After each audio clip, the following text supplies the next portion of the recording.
Good morning. The Committee on Parole is reconvened. Today, your panel is Pearl Wise. To my left, Arabella, and to my right is Mr. Roche. Give us your name, please, and your DOC number. Leon Johnlouis, 464173. All right, Mr. Leon, let me explain the process to you. I'm going to read some information in your record, and then we're going to have an interview. Your case was assigned to me, so I'll be interviewing first. As we complete, if we're going to ask the staff there to give us an update, Ms. Sandra, as to how you've been doing of late. That's important to the process, how you've been doing late. And then after we finish with our discussions, you do have some supporters. You have, I'm going to chop up these names, I'll tell you that now. Janae Jack, your brother, he will be speaking. You have Zaylin Johnlouis, your niece, she will be speaking. And you have Gloria Talloway, your mother, and she will be speaking. And each one of you all will have 3 minutes to tell us what you want us to know. We're in the process now of reaching out to your victim. She also wants to participate in this process, and I'll let you, we'll announce it when we get them on. I'm going to go ahead and read the information to the records and start the interview. The name is Leon Johnlouis. Your DOC number is 464173. Is that correct? Yes, ma'am. Okay. Your offender class is listed as second. Your current offense is forcible rape. You were sentenced on October the 14th of 2010. Your sentence was 17 years DOC. Your parole date is listed as 1/26 of 23. You don't earn good time. And your forward term date is listed as August the 14th of 2025. Is that correct? August 14 of 25? Yes, sir. August 14? Yes, sir. Your full term date is listed as August the 14th of 2025. That sounds correct? Yes, ma'am.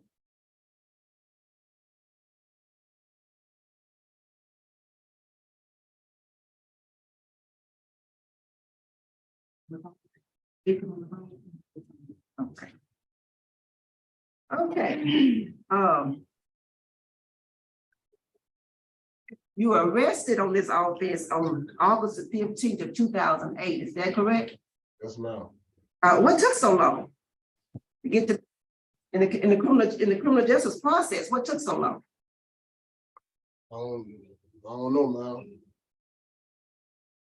Were you in jail the whole time? Yes, ma'am. Okay. You don't have no idea why it took so long to get a conviction. Okay. Okay.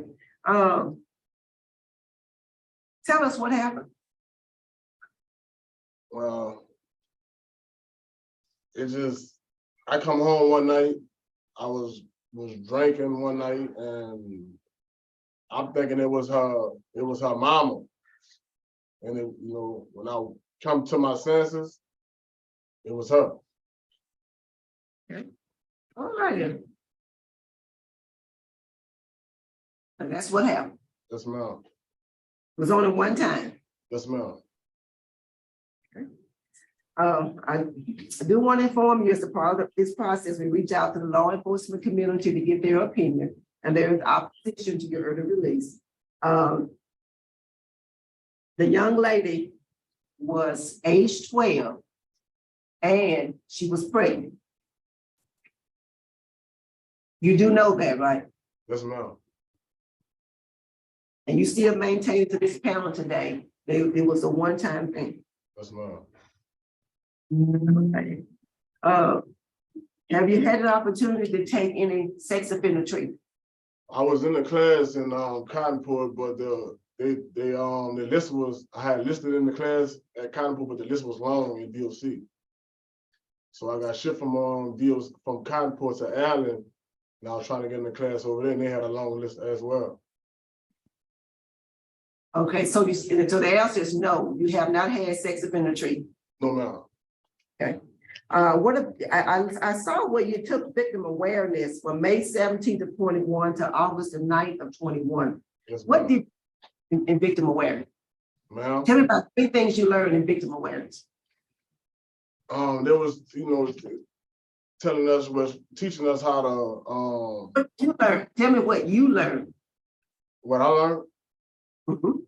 I'm kind of nervous now, It's Oh, my it's okay. first time It's okay. nervous. I mean, when you went in class, there's some things you didn't know. When you got in the class, you can say, I didn't know that. So you learned something new. What did you learn? What was your takeaways? Trying to, better myself, learning that what I did was wrong. Mhm. And, I regret. Okay. So there was nothing about the impact of the crime on the victim, what they could be going through, that wasn't discussed in the class? Yes, ma'am, I think it was. I think it was, okay. Tell me about your drug history. What age did you start using drugs? I want to say 17, What about alcohol? 17. What became your drug of choice? Did that night that you came in, what had you been using that night? I was on marijuana and I was drinking. What had you drank? Ma'am, What had you drank? I was drinking gin. Okay.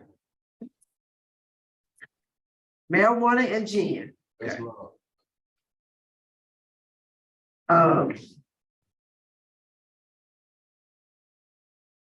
Have you been told that you ought to have no contact with the victim? Yes, ma'am. Yes, ma'am. Have you had contact with the victim? No, ma'am. I'm gonna ask you again. Have you had contact with the victim anyway, social media, in any kind of way? You reached No, out? Wait, no, I haven't. have you mailed her a letter? No, ma'am. You reached out to her on Facebook? No, ma'am. You did not. You said you did not do that. Yeah, yes, ma'am. There's some evidence in the record that says you have. I have not. Okay, all right. Thank you. That's your answer, and I accept that. Yes, ma'am. When I was reading your application for parole, you said, I learned my lesson. Tell me, what lesson did you learn? I learned my lesson about being incarcerated. I've been away from my family. My mama and my fathers, they're getting up in age, they getting sick and everything, and I was out there trying to help for them. So, now my brothers, them, they was young when I left. And I left all that behind by a stupid decision that I made. And I regret that every day. My mom, she's sick, my father's sick. So I'm just trying to, just do the right thing so I get back home to them. Thank you. All righty. We've just been notified that the victim is on the screen, so she's participating in the process, and we welcome you. Thank you for the courage to show up today. I appreciate it. You got your high set in 17? I was 2 parts away from it. I was at Lafourche. And I got shipped up here. I was 2 parts away from it. Okay, so what do you do every day now? Well, I'm trying to see if they got if they have classes up here. If not, I just try to get finish it wherever I could get in another high set class at. Okay. Now tell us how long you've been in jail on this charge. I've been in jail since 08, since 14 years. 14 years. And now you was in TWP in 19. What in transitional work, right? In 19? No, ma'am. You wasn't? Okay. You must have been housed at that facility, but you weren't in transitional work. No, ma'am.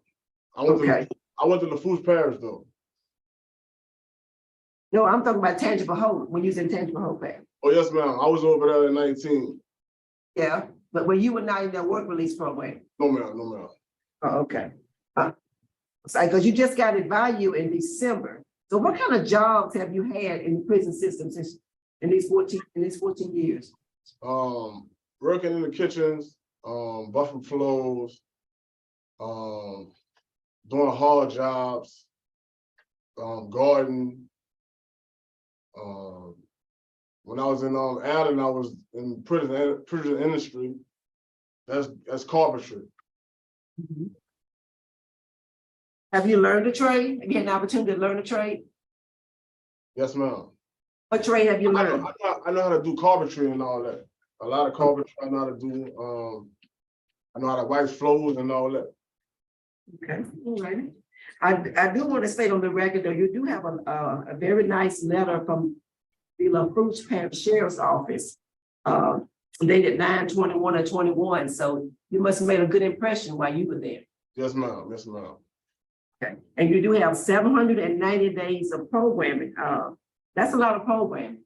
Call out the programs that had the most impact on you. To me, the one that had the most impact on me was Thank You for a Change. Okay, what did you learn? Thank you for a change.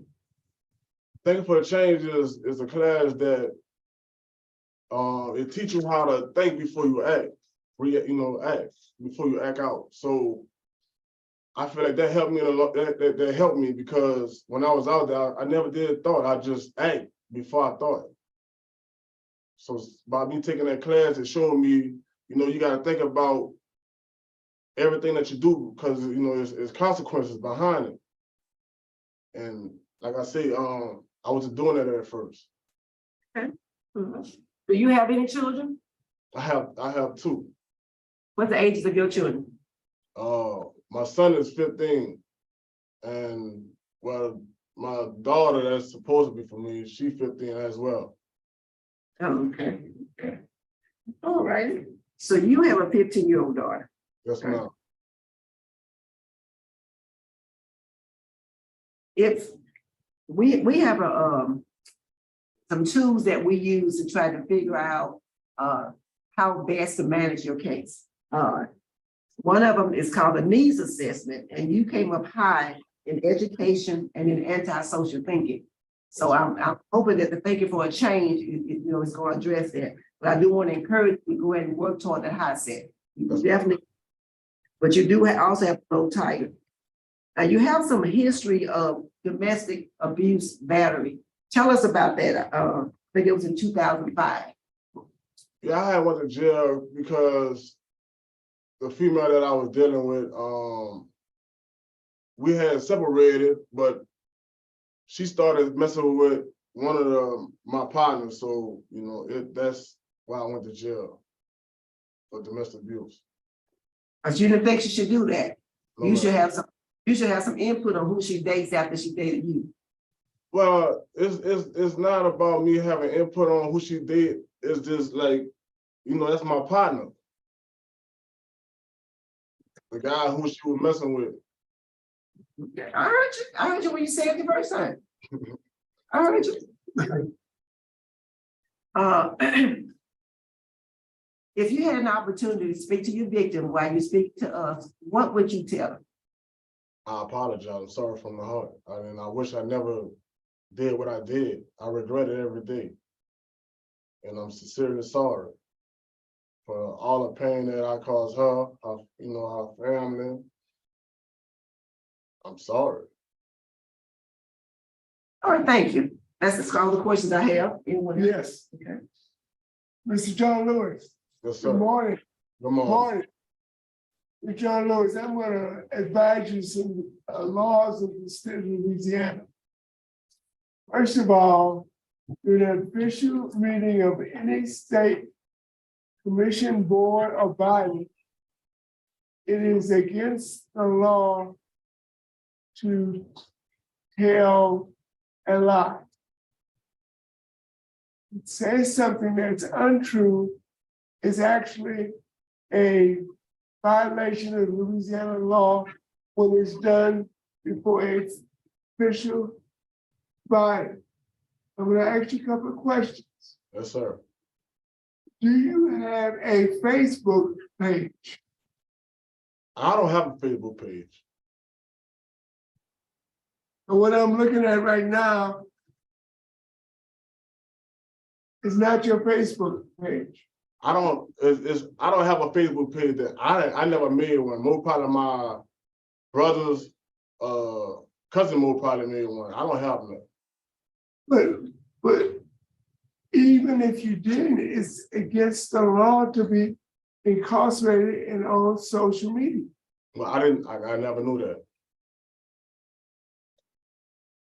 Do you have a cell phone in your possession? No, sir.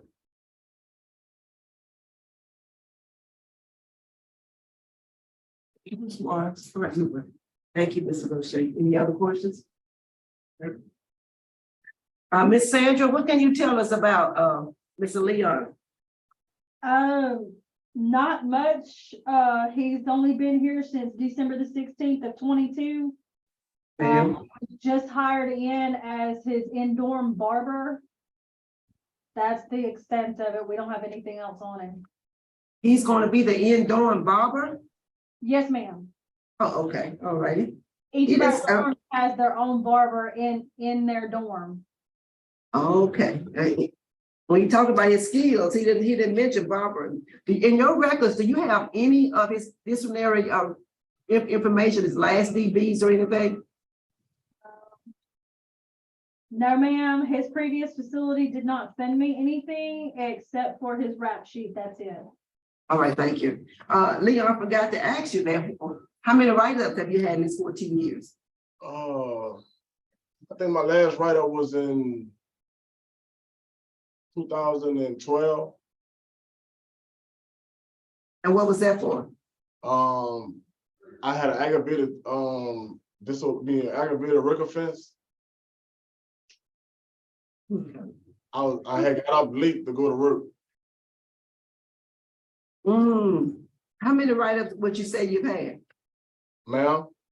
How many write-ups would you say you've had in these 14 years?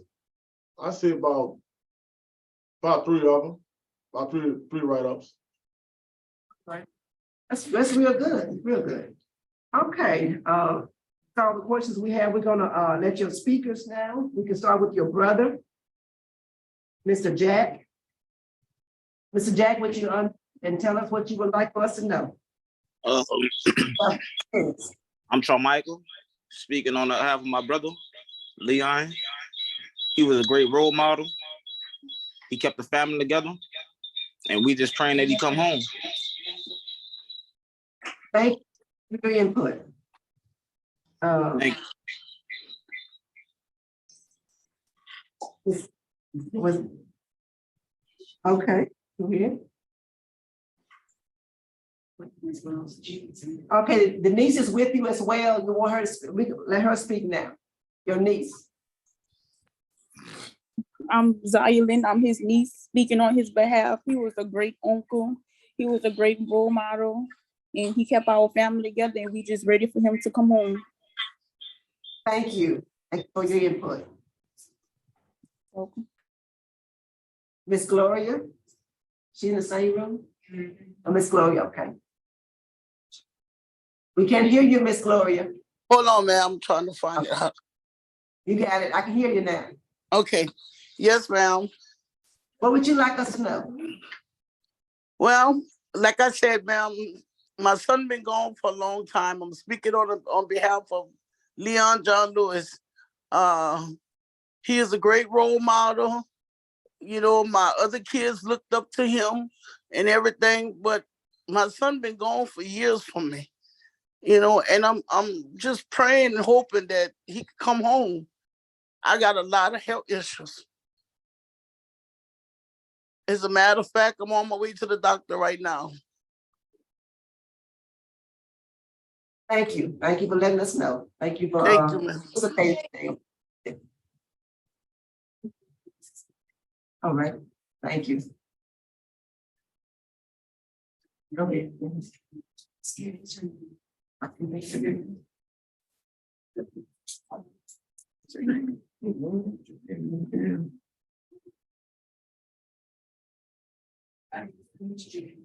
Yeah, Jolie Crandall. Miss Crandall, Miss Crandall, we would like to hear from you now. What would you like for us to know?